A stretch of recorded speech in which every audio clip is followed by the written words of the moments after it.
রাজধানীর গুলশানের হোটেল লেকশোরে আড়ম্বরপূর্ণ আয়োজনে অনুষ্ঠিত হল নারীদের সৌন্দর্য বিষয়ক reality show miss and Mrs elegance Bangladesh season 1-এর প্রাথমিক বাছাই পর্ব। সারা দেশ থেকে প্রাথমিক পর্বে বিবাহিত ও অবিবাহিত হিজাবি সহ 350 জন তরুণী ও নারীরা রেজিস্ট্রেশন করে। সেখান থেকে নানামুখী প্রতিভা যাচাইয়ের মাধ্যমে যোগ্যতা ও সৌন্দর্যের ভিত্তিতে পরবর্তী ধাপে গ্রুমিং রাউন্ডের জন্য 50 জন নির্বাচিত হয়।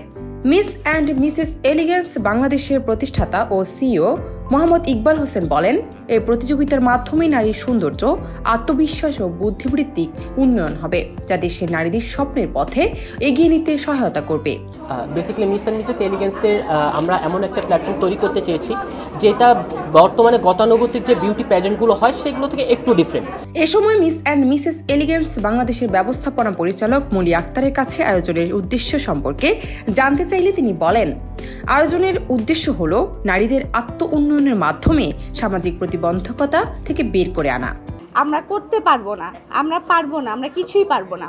আমি এমন একটা প্ল্যাটফর্ম নিয়ে এসেছি, আমি যেরকম পেরেছি ওদেরকেও পারতে হবে, আর এটা কোনো এক্সকিউজ থাকবে না। আর নারীদের উন্নয়ন বলতে হচ্ছে এখনের সিচুয়েশন আর পিছের সিচুয়েশনটা একটু ডিফারেন্ট ছিল।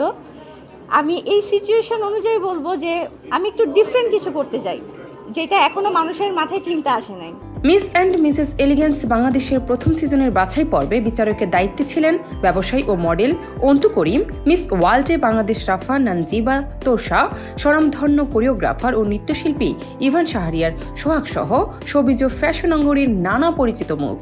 এভাবে যদি আমরা করতে থাকি, আমরা অনেক বেশি ইন্টারন্যাশনাল কোয়ালিটিফুল কন্টেস্টেন্ট আমরা পাবো এবং ইন্টারন্যাশনালি আমরা বিট করতে পারবো। আমাদের যতগুলো পেজেন্ট হয়েছে, প্রত্যেকটা পেজেন্টের একটা ইন্টারন্যাশনাল ফ্র্যাঞ্চাইজ থাকে, ওখান থেকে আমরা বাংলাদেশে একটা ফ্র্যাঞ্চাইজ নিই। দিস ইজ বাংলাদেশের নিজের।